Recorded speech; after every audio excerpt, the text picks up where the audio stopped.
In the winter of 1932, a man in Detroit walked into a soup kitchen for the first time in his life. He was 43 years old. He had worked at a Ford assembly plant for 11 years. He owned a small house on the east side of the city, mortgaged but manageable when he was earning wages. He had a wife and 3 children. He had a savings account with about $200 in it, enough for perhaps 2 months of reduced expenses if the family was careful. He had been laid off 8 months earlier when Ford cut its workforce by more than half. He had spent those 8 months looking for work every day, factories, construction sites, shops, anywhere that might be hiring. There was nothing. The unemployment rate in Detroit in 1932 was somewhere between 30 and 40%, depending on how you counted, and the men who still had jobs were holding on to them with both hands. The $200 was gone. The mortgage was 4 months behind. His wife had taken in laundry for the neighbors who still had money, but most of the neighbors were in the same situation, and there was little laundry to take in. His eldest son, 16, had dropped out of school and was selling newspapers and doing odd jobs. The family had stopped buying meat. They had stopped buying milk, except for the youngest child. There was no government check coming. There was no unemployment insurance. There was no federal program of any kind that was obligated to provide him with income while he searched for work. What there was the soup kitchen run by a local church, the charity of neighbors who had little to give, and whatever he could find in the city's inadequate system of private and public relief. The Social Security Act, signed by Roosevelt in August 1935, established the federal state system of unemployment insurance that has provided a financial cushion to unemployed workers in the United States ever since. It came 3 years after the man in Detroit walked into the soup kitchen, and it came after the worst of the Depression had already passed for many Americans. But it did not exist in 1932, and the story of what that absence meant for the millions of Americans who lost their jobs in the worst economic crisis in the country's history, with nothing standing between them and destitution, is the story this video tells. To understand what it meant to lose your job in the Depression without unemployment insurance, you need to understand both the scale of unemployment and the complete absence of any systematic response to it at the start of the crisis. The stock market crash of October 1929 is the conventional starting point for the Depression, but the unemployment crisis developed over the following 3 years, not overnight. In 1929, unemployment was about 3%. By 1930, it had risen to 9%. By 1931, it was 16%. By 1932, at the depth of the crisis, it had reached 25% nationally and significantly higher in specific cities and industries. 1 in 4 American workers was unemployed. In some industrial cities, the rate was closer to 1 in 3 or 1 in 2. The speed and scale of this deterioration overwhelmed every system that existed to manage unemployment. Those systems were entirely private and entirely local. Private charity organizations, church relief programs, local government welfare programs funded by city and county tax revenues, and mutual aid societies organized by ethnic and fraternal organizations. None of them were designed to handle unemployment at this scale, and all of them were being hit simultaneously by the collapse in charitable donations and tax revenues that accompanied the economic collapse. A private charity that depended on donations from wealthy individuals and corporations found that its donors had less money as asset values declined and business revenues fell. A church relief program that depended on its congregation's giving found that its congregation had less to give as its members lost jobs and income. A city government that funded relief programs through property tax revenues found that property tax revenues were declining as property values fell and property owners defaulted on their tax payments. The systems that were supposed to provide for the unemployed were collapsing at exactly the moment when the need for them was exploding. The ideological framework that governed thinking about unemployment relief in the early 1930s made the inadequacy of these systems worse, by delaying the recognition that a different kind of response was needed.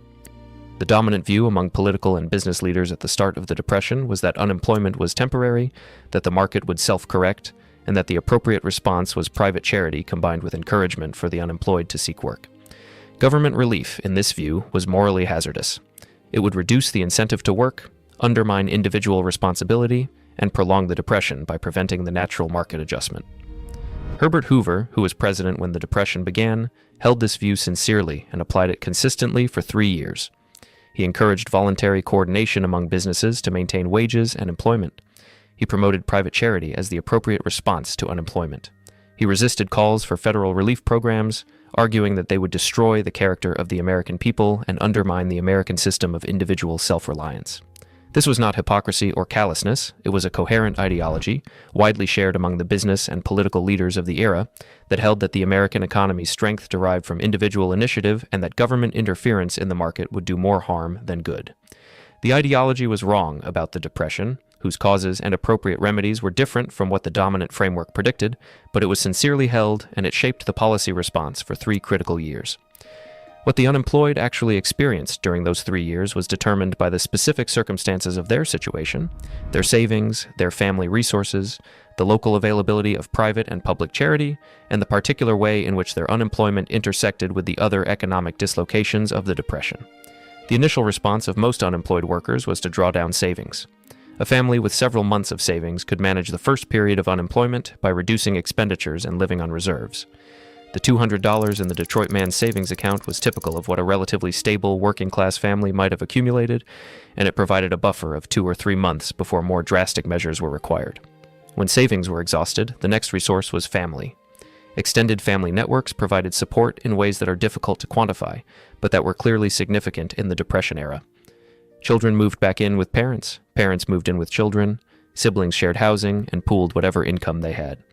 These arrangements reduced per-person costs while also reducing the dignity and autonomy of the people involved. The multi-generational household that had been unusual among the American working class in the prosperous 1920s became common in the early 1930s. When family resources were exhausted, the next step was formal charity. The private charity organizations that operated in American cities maintained relief programs that provided food, coal, and sometimes small cash payments to families in need. The Salvation Army, the Red Cross, Catholic Charities, Jewish social service organizations, and dozens of city-specific relief organizations all expanded their operations as demand increased. They were overwhelmed within months of the Depression's onset. A 1932 survey of private charitable organizations in major American cities found that most of them had exhausted their reserves and were unable to meet the demand for assistance. Organizations that had been designed to handle the normal fluctuations of poverty in a prosperous city were being asked to manage mass destitution on a scale they had never anticipated. They could not do it. The inadequacy of private charity pushed demand toward public relief systems, which varied enormously by location. Some cities had established public poor relief programs that provided a minimal safety net for the destitute. Most of these programs were means-tested, requiring applicants to demonstrate near-total destitution before receiving aid, and most provided benefits that were significantly below what a family needed to meet basic expenses. A family receiving public relief in Chicago in 1932 typically received benefits that covered perhaps half of a minimum food budget, leaving families to find other ways to cover the remainder. The public relief programs were also running out of money. Cities that funded relief through property taxes found that their revenue base was collapsing as property values declined and property tax delinquencies rose. Philadelphia reported in 1932 that it had completely exhausted its relief funds and could no longer provide assistance to unemployed families. Chicago, Detroit, and other major cities were in similar straits. The human consequences of this system failure were documented in painful detail by social workers, journalists, and congressional investigators who visited the communities where unemployment was most severe. The accounts are consistent and harrowing: families subsisting on bread and water, children attending school without adequate clothing and food, men selling apples on street corners as a last resort before destitution, families doubling and tripling up in apartments as they lost their homes, the physically visible deterioration of communities that had been stable and prosperous a few years earlier. Malnutrition became measurable in children's health statistics. School lunch programs reported dramatic increases in children who came to school without having eaten. The birth rate declined sharply as families delayed or avoided having children they could not afford to feed. The suicide rate increased, the homicide rate increased, the divorce rate increased as financial stress destroyed marriages. And the physical infrastructure of communities deteriorated as families and governments deferred maintenance they could not afford. The political response to this human catastrophe developed slowly and incompletely during the Hoover years, accelerated dramatically with Roosevelt's election in 1932 and the New Deal programs that followed, and eventually produced the Social Security Act of 1935, which established unemployment insurance alongside the old age pension program. The path to unemployment insurance was shaped by a set of political and ideological debates that are directly relevant to the form the program took and to the gaps it has always contained. The Wisconsin Unemployment Insurance Law of 1932 was the first state unemployment insurance program in the United States, passed after a decade of advocacy by labor economists associated with the University of Wisconsin, and implemented just as the Depression was reaching its worst. The Wisconsin law was significant as a proof of concept and as a model, but it was limited in coverage and too new to have built up reserves sufficient to provide meaningful benefits during the Depression crisis. The Wisconsin model reflected the thinking of economist John Commons and his students, who had been arguing since the early 1920s that unemployment was not simply a product of individual worker failures or market cycles, but was a structural feature of industrial capitalism that required systematic social insurance. Commons's argument, which was heterodox in the economic mainstream of the 1920s, held that employers should be required to contribute to an unemployment insurance system that would provide benefits to laid-off workers, and that the experience rating of employer contributions, in which employers with more stable employment records paid lower insurance premiums, would give employers an incentive to stabilize employment rather than using layoffs as a routine cost management tool. The experience rating feature of the Wisconsin model reflected the conservative instincts of its designers. Rather than simply taxing employers to fund a common pool from which all unemployed workers would draw, the system would create financial incentives for employers to reduce layoffs in the first place. This was a politically effective way to present unemployment insurance to business audiences, because it framed the system not as a tax on employers for the benefit of workers, but as a mechanism that rewarded employment stability. The federal debate over unemployment insurance during the early New Deal involved competing models and competing interests. Labor unions generally favored a more generous system with higher benefit levels and longer duration. Business interests generally favored a more restrictive system with lower benefits and shorter duration, and were divided on whether experience rating was an acceptable feature of a mandatory system. Southern Democrats were concerned, as they were on every labor and social insurance question, about the effect of federal standards on the low-wage agricultural economy of the South. The Social Security Act's unemployment insurance provisions, which emerged from this political process, established a federal-state structure that gave states significant discretion in designing their unemployment insurance programs within a framework of federal minimum standards. The federal government imposed a payroll tax on employers, but states that established their own approved unemployment insurance programs could credit employer contributions to the state program against the federal tax, creating a strong financial incentive for states to establish programs without federal mandates telling them exactly what those programs had to contain. This structure was a political compromise designed to win the votes of Southern Democrats and states' rights advocates, who were skeptical of federal control over labor standards. It produced a system that has always been characterized by significant variation across states in benefit levels, eligibility requirements, and duration, variation that has consistently been associated with worse outcomes for workers in states with the least generous programs. The original Social Security Act's unemployment insurance provisions covered approximately 22 million workers, roughly half the labor force. Agricultural workers, domestic workers, and workers in small businesses were excluded, reflecting the same political accommodations that produced the racial exclusions in the Social Security retirement program. The excluded workers were disproportionately Black, Hispanic, and female, the workers with the least political power and the greatest need for protection. The benefits that the program provided when it began paying claims in 1938 were modest, typically replacing around 40 to 50% of wages for a maximum of 16 weeks in most states. The replacement rate and the duration were lower than advocates had sought and were products of the political compromises that shaped the legislation, but they represented a genuine departure from the pre-1935 system of no federal protection at all. A worker who lost their job in 1938 had access to a government benefit that would help bridge the gap until they found new work, rather than being immediately dependent on family, charity, or public poor relief.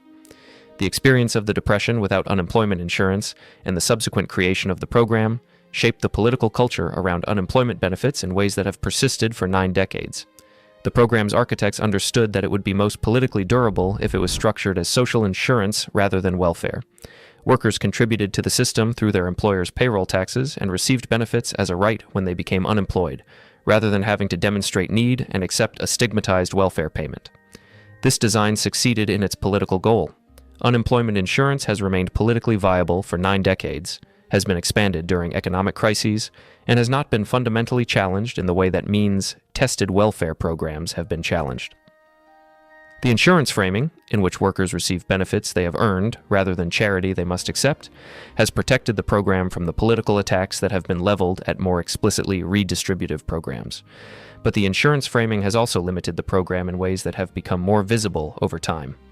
An insurance program is appropriate for short-term, cyclical unemployment. A worker who loses their job in a downturn and finds a new one, in a few months receives benefits that bridge the gap and returns to employment, exactly as the insurance model predicts. The program works less well for structural unemployment.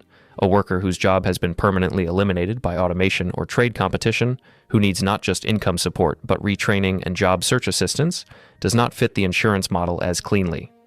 The maximum duration of benefits, which ranges from 12 to 26 weeks in most states in non-recessionary periods, is calibrated to the typical duration of cyclical unemployment rather than to the longer duration of structural unemployment. Workers who remain unemployed after exhausting their regular benefits, which is common in recessions and common for older workers and workers in declining industries, face the same absence of systematic support that characterized the pre-1935 era, at least until extended benefits programs are activated. The extended benefits programs, which provide additional weeks of unemployment insurance during periods of high unemployment, are an important supplement to the regular program and have been activated in every significant recession since they were established in 1970. But they are temporary and contingent, expiring when unemployment rates fall below specified thresholds, and they have been the subject of political battles over their generosity and duration in every recession since the 1980s.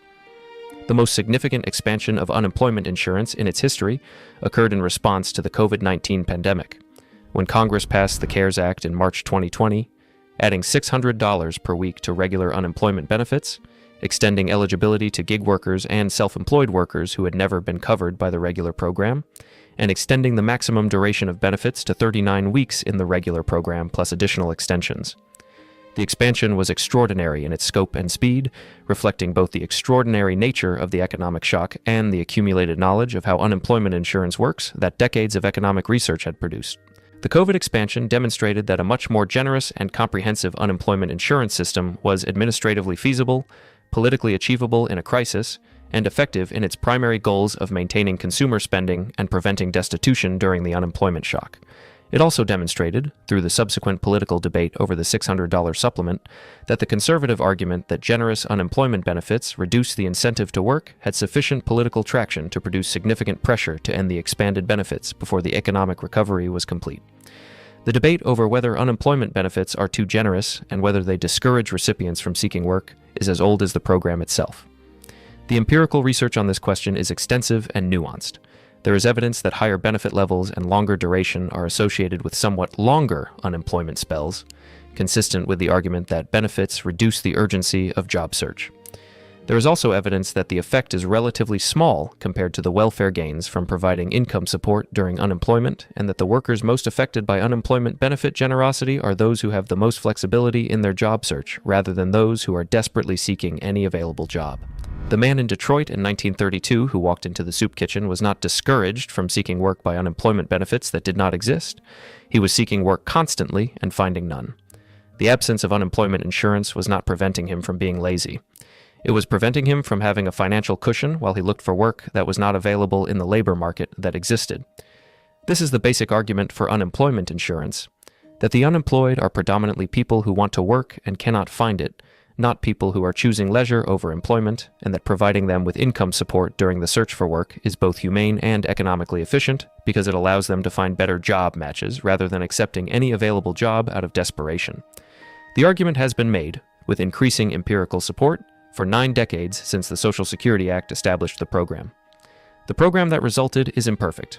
It excludes some categories of workers, it provides benefits that are too low for too short a duration in many states, and it is inadequate for the structural unemployment that has displaced workers from permanently declining industries. But it exists, and its existence represents the distance between the soup kitchen in Detroit in 1932 and the government check that a laid-off worker receives today while they look for their next job. That distance is real. The work of closing the remaining gap between what the program provides and what adequate income support during unemployment would look like is ongoing. From the man in the Detroit soup kitchen in 1932, to the Social Security Act of 1935, to the first unemployment insurance checks in 1938, to the COVID expansion of 2020, to the ongoing debate about what the program should provide and who it should cover. That is the history of unemployment insurance in America. The problem that produced it was real. The solution that was built was genuine but incomplete, and the argument about what adequate support for unemployed workers looks like is still being had. Subscribe if this kind of history is what you are here for. There is a great deal more of it ahead. To understand the full human dimension of unemployment without insurance in the Depression, You need to go beyond the Detroit man's story and into the specific communities where unemployment was most severe and where the absence of systematic support was most devastating. The coal mining communities of Appalachia provide one of the most thoroughly documented examples of Depression-era unemployment without support. Coal mining had been in structural decline since the mid-1920s, as oil and natural gas began to displace coal in some markets and as mechanization reduced the number of miners needed to produce a given amount of coal. The Depression accelerated this decline dramatically. Coal demand collapsed as industrial production fell, mines closed or cut hours drastically, and the communities whose entire economic life was organized around the mine found themselves without income and without alternatives. A mining family in eastern Kentucky in 1932 that lost its income had nowhere to go. The company town structure that characterized much of Appalachian mining meant that the family lived in a company house, bought from the company store, in a community where there was no significant employer other than the mine. The family could not simply move to another city to find work because it had no money to move, because other cities were also suffering from high unemployment, and because the family's housing and community ties were specific to the mining town. The documentation of conditions in these communities, produced by journalists and social workers who traveled through Appalachia in the early 1930s, describes a level of deprivation that is genuinely difficult to read. Children who were visibly malnourished, wearing rags in winter, families subsisting on beans, cornbread, and dandelion greens gathered from roadsides. Men who had been miners for 20 years, doing anything they could find, hauling wood, doing farm labor, begging, anything that produced any income at all. Communities that had been stable and self-sufficient becoming dependent on the occasional charity of outside organizations who could barely reach them. The Red Cross organized relief operations in some of the most severely affected counties, providing flour, lard, and salt pork to families that had nothing else. These distributions were organized with the bureaucratic efficiency of a wartime supply operation, because the scale of need required systematic management rather than case-by-case charity. But the resources available were inadequate to the need, and the relief reached many families only intermittently and in insufficient quantities. The psychological dimension of this experience was as significant as the physical. Men who had built their identities around their work, who understood themselves as providers, who had spent their adult lives earning wages and building modest but stable lives, experienced the loss of employment as a fundamental assault on their sense of self. The Depression-era literature on unemployment consistently documents the shame, the depression, the loss of purpose, the domestic conflict, and the family disintegration that accompanied prolonged joblessness. The shame of accepting charity, of standing in a soup kitchen line, or of going to the relief office was experienced as a profound humiliation by workers who had previously been self-sufficient. The design of many relief programs in the early 1930s reinforced this humiliation. Relief was administered with scrutiny of family circumstances, with home visits to verify need, with requirements that applicants surrender assets before qualifying, and with the explicit message that receiving relief was a temporary expedient for the genuinely incapable rather than a right for workers who had done everything right and were in difficulty through no fault of their own. The contrast between this experience and what unemployment insurance would have provided is stark. An insurance system tells a laid-off worker, "You paid into the system while you were working, you are entitled to these benefits, there is no shame in collecting them." The relief system of the early 1930s told a family seeking assistance, "You must demonstrate that you have exhausted every other resource, that you have reduced your circumstances to near destitution before the public will help you, and even then, the help is limited and conditional." The difference in human dignity between these two systems is not incidental. It was central to the case that advocates for unemployment insurance made throughout the 1920s and 1930s, and it was central to the political durability of unemployment insurance once it was established. Workers who received unemployment insurance benefits in later decades accepted them without the shame that characterized the Depression-era relief experience, because the insurance framing made the benefits feel earned rather than given. The broader economic argument for unemployment insurance was also central to the political case.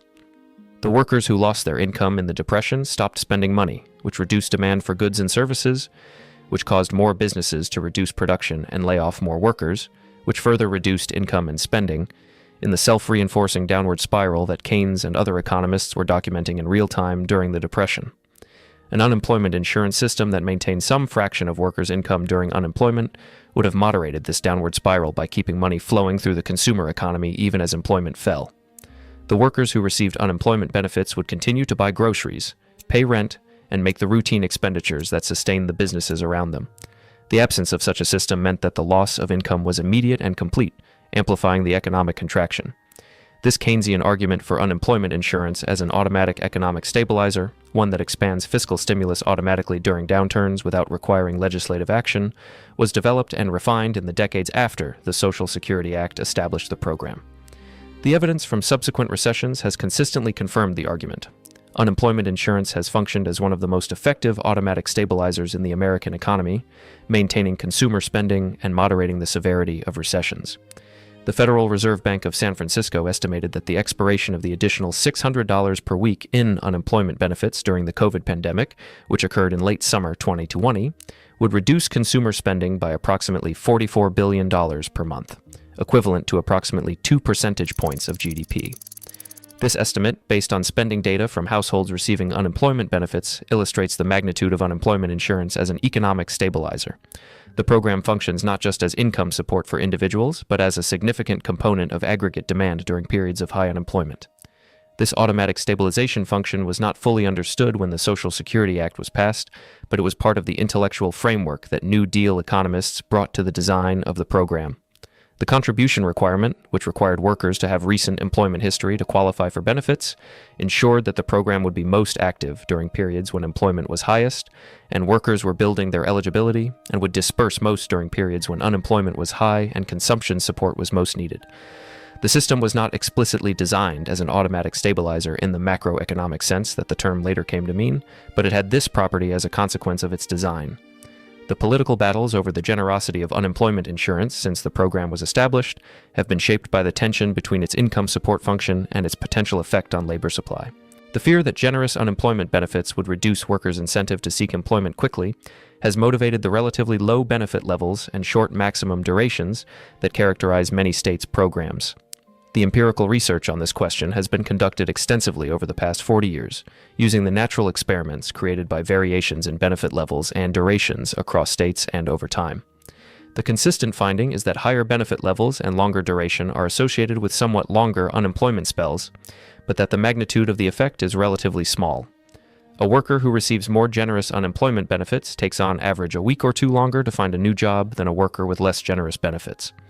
This modest effect must be weighed against the significant welfare gains from providing more adequate income support during the search period. The research also consistently finds that the workers most sensitive to unemployment benefit generosity in their job search behavior are workers who have the most flexibility in their job search, higher income workers who can be selective about which job offers they accept. The workers at the bottom of the income distribution, for whom any available job is important and who are searching urgently regardless of the level of benefits, show the smallest behavioral response to benefit levels. This distributional pattern suggests that the concern about work disincentives is most relevant for the workers who need the income support least and least relevant for the workers who need it most. The coverage gaps in the unemployment insurance system have been a persistent problem since the program's establishment. Agricultural workers, domestic workers, and workers in small businesses were excluded from the original program for the same racial and political reasons that produced exclusions in other New Deal programs. The subsequent expansion of coverage has addressed some of these gaps, but significant coverage gaps remain. Gig workers and independent contractors, who are classified as self-employed and therefore not covered by the traditional unemployment insurance system, are the most prominent contemporary version of the coverage gap problem.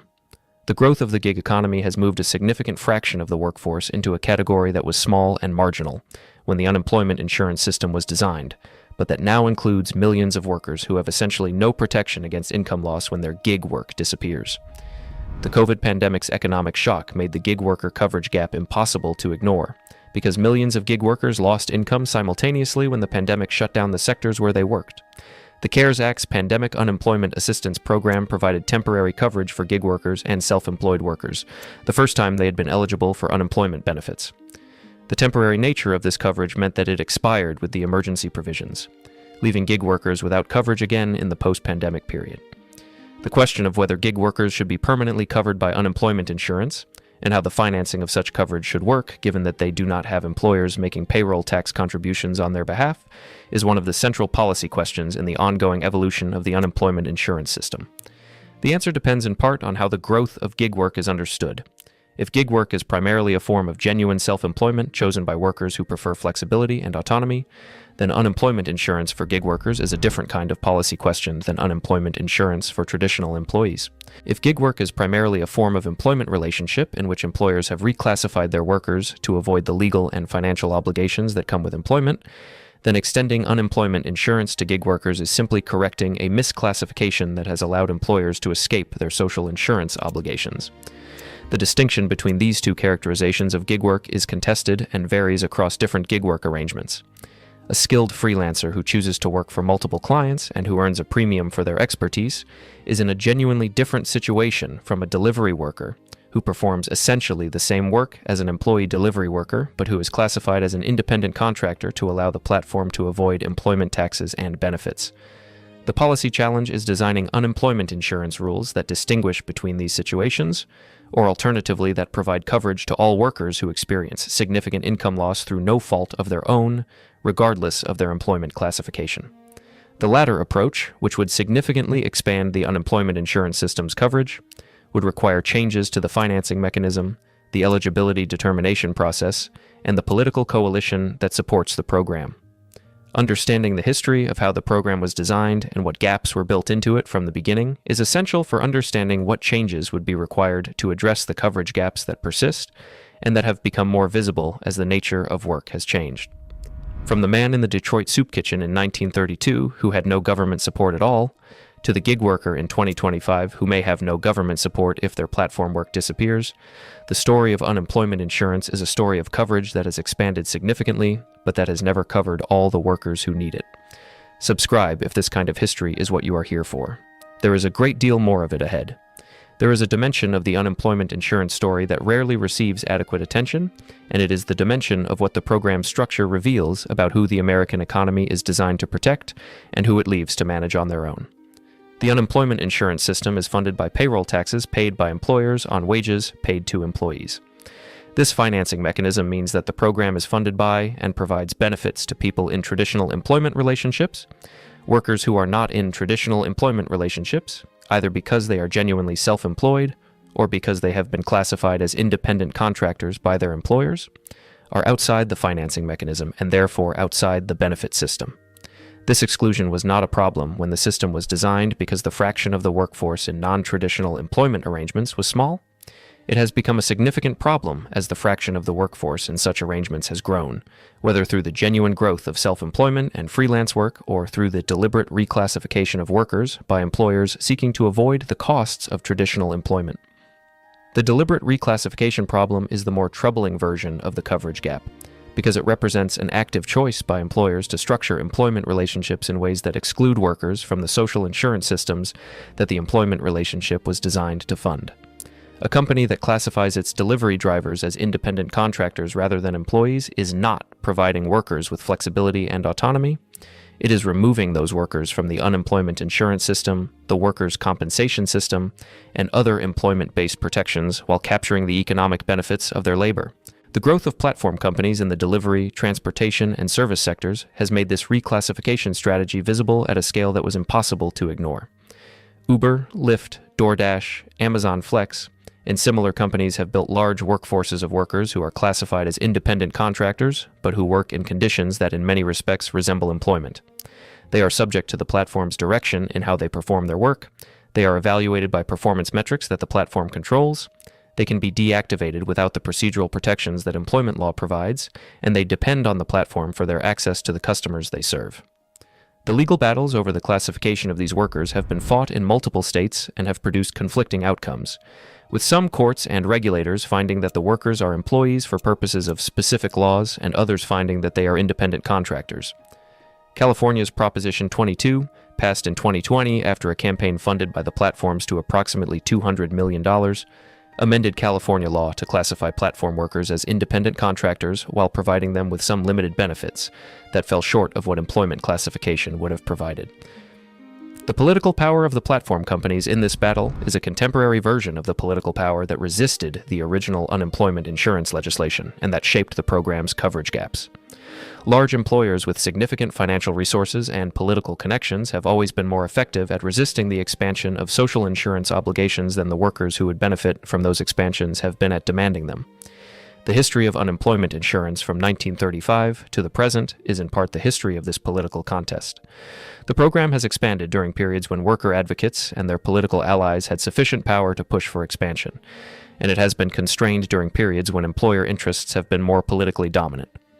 The Depression-era expansion of the program was made possible by the specific political conditions of the New Deal: massive Democratic majorities, a president committed to labor and social insurance legislation, and the visible failure of the existing system so catastrophic that even conservative politicians had difficulty defending inaction. The subsequent expansions of coverage and generosity occurred during periods of comparable political alignment or in response to specific economic shocks that made the inadequacy of the existing program too visible to ignore. The COVID expansion was the most dramatic of these shock-driven expansions, extending coverage to gig workers for the first time and providing benefits at a level of generosity that had never previously been attempted. The political conditions that produced this expansion, a bipartisan recognition that the economic shock was severe enough to require extraordinary measures, were exceptional rather than representative of the normal political environment in which unemployment insurance policy is made. In the normal political environment, the unemployment insurance system operates with the coverage gaps and benefit levels that were established by the political compromises of 1935 and subsequent decades, modified incrementally in ways that have generally expanded coverage while maintaining the basic structure. The system covers most traditional workers adequately during typical unemployment spells. It covers them inadequately during extended unemployment or structural displacement. It covers gig workers not at all in normal times and only partially through emergency measures during economic crises. This is the system that exists in 2025. It is dramatically better than the system that existed in 1932, which was no system at all. It is significantly worse than what adequate income support for unemployed workers would look like, as demonstrated by the COVID experience and by the more generous programs that exist in other wealthy countries. The comparison with other wealthy countries is instructive here, as it has been throughout this series. Most European countries have unemployment insurance systems that provide higher replacement rates, longer maximum durations, and more comprehensive coverage than the American system. The German system provides 60 to 67% wage replacement for up to 12 months. The French system provides 57% wage replacement for up to 2 years. The Danish system provides up to 90% wage replacement for up to 2 years, combined with active labor market programs that help workers retrain and find new employment. These more generous systems have not produced the catastrophic labor supply disincentive effects that their opponents predicted. Germany has one of the strongest labor markets in the developed world. France's system, despite its generosity, has not produced the permanent unemployment that its critics in the 1980s and 1990s predicted it would.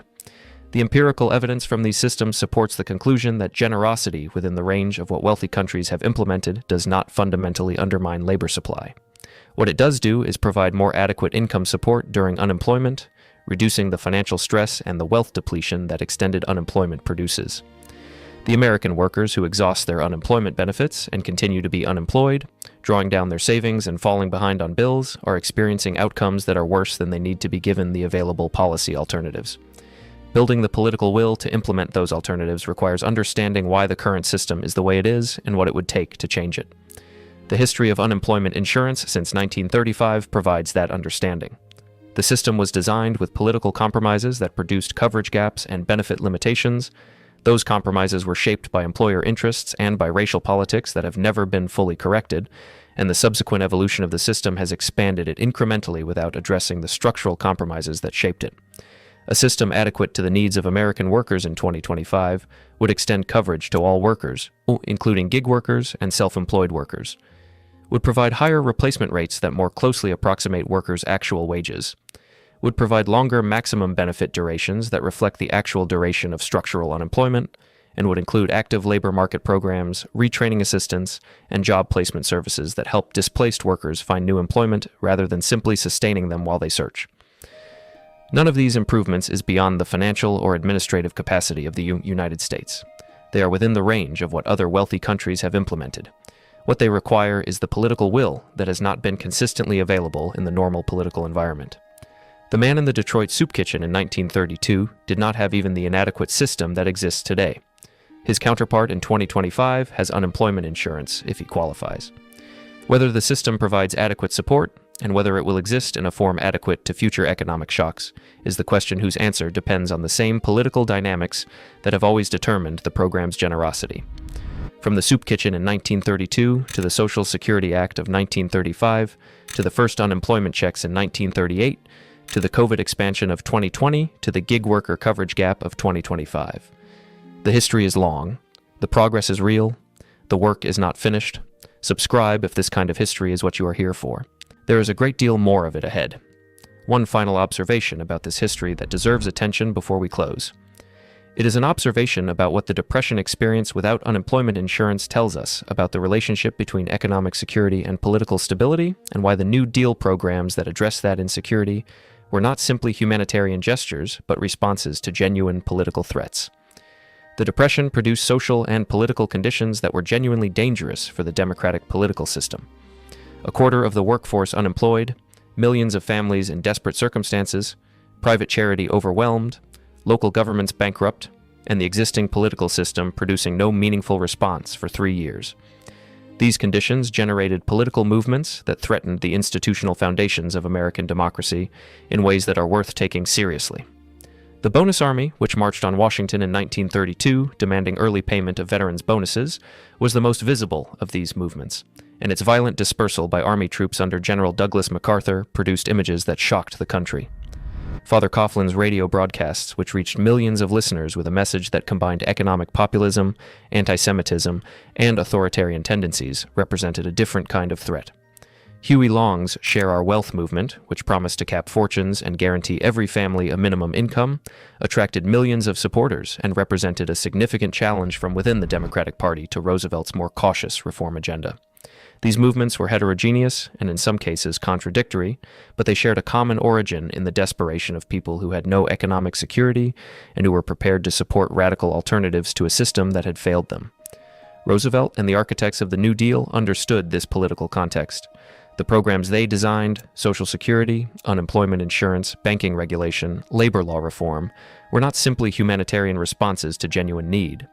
They were also political responses to the threat that unrelieved desperation posed to democratic institutions. The argument that adequate social insurance is necessary for democratic political stability is not new. Bismarck made it explicitly when he introduced social insurance in Germany in the 1880s.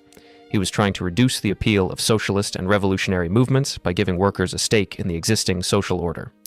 The New Deal architects made a similar calculation, and their social insurance programs have contributed to the political stability of the American democratic system in the decades since.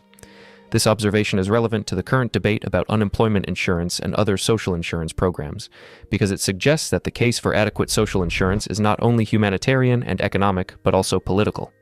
A society that leaves large numbers of its members without adequate support during economic distress is a society that generates the political conditions for extremism, for movements that offer simple solutions to complex problems and that are willing to dispense with democratic constraints in the pursuit of those solutions. The Depression produced those conditions in the United States and produced much worse conditions in Europe, where democratic institutions were less deeply established and where the social and political dislocations of World War I had already weakened the foundations of the liberal order. The response to those conditions in the United States was the New Deal, which addressed the most acute forms of economic insecurity without the revolutionary restructuring of the economy that some movements were demanding. Whether the current inadequacies of the unemployment insurance system and other social insurance programs are generating similar political conditions is a question that observers across the political spectrum answer differently.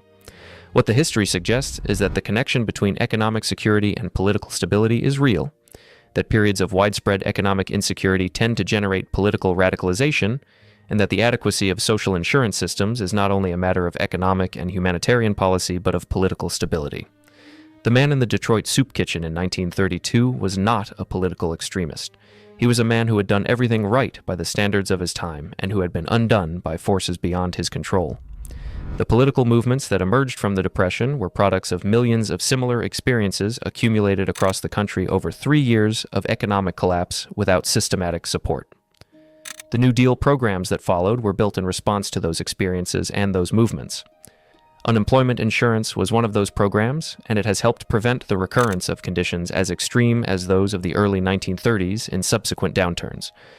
Whether it is adequate for the challenges ahead, and whether it will be maintained and strengthened in ways that keep it adequate, is the question that the history leaves open. From the soup kitchen in 1932 to the Social Security Act of 1935 to the unemployment insurance system of 2025. The distance is real. The remaining gap is also real, and the political stakes of maintaining and improving the system are higher than the technocratic debates about replacement rates and maximum durations might suggest. Subscribe if this kind of history is what you are here for. There is more ahead.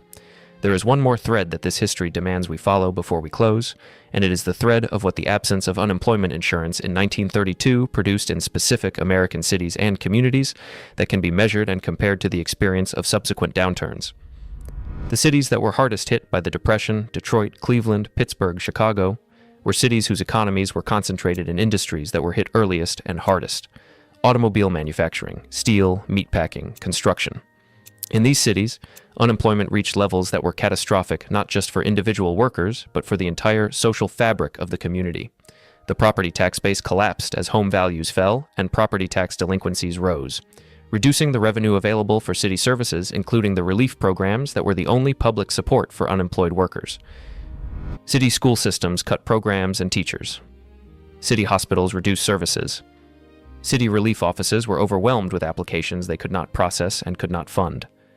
The physical infrastructure of the city, the roads, the sewers, the public buildings, deteriorated as maintenance was deferred. The social consequences were equally severe. The social workers who documented conditions in Detroit and Chicago and Pittsburgh in 1932 and 1933 described communities under extraordinary stress: family dissolution, mental illness, juvenile delinquency, crime, and a generalized despair that affected people who had no personal moral or behavioral failures, but who had simply been caught in an economic collapse that was beyond their control or comprehension.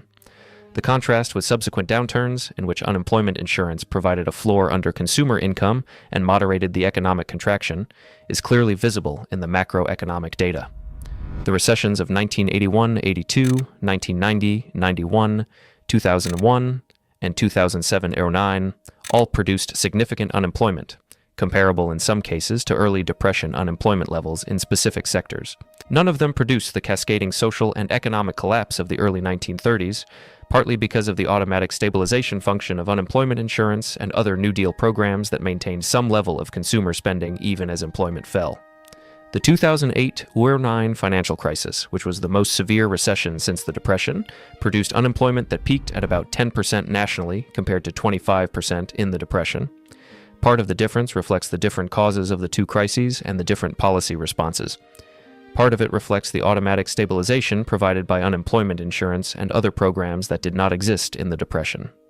The Federal Reserve and the Treasury Department's response to the 2008-09 crisis, including the bank bailouts and the stimulus programs, was also dramatically more aggressive than the Hoover administration's response to the Depression.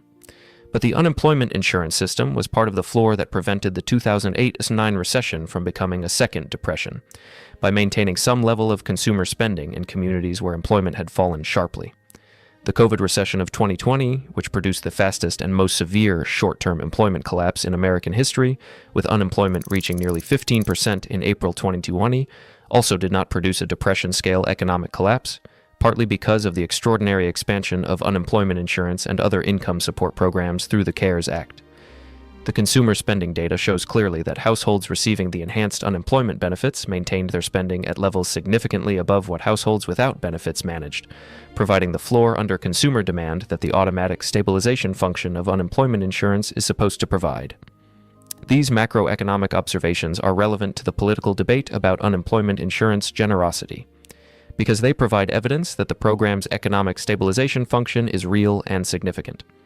The argument that unemployment insurance is simply a cost to employers and a disincentive to workers ignores the macroeconomic evidence that the program is one of the most effective automatic stabilizers in the American economy, reducing the severity and duration of recessions by maintaining consumer spending when employment falls. This macroeconomic case for unemployment insurance, combined with the humanitarian case and the democratic stability case, provides a strong multidimensional argument for maintaining and strengthening the program. The political difficulty of acting on this argument reflects the same dynamics that have always shaped unemployment insurance policy.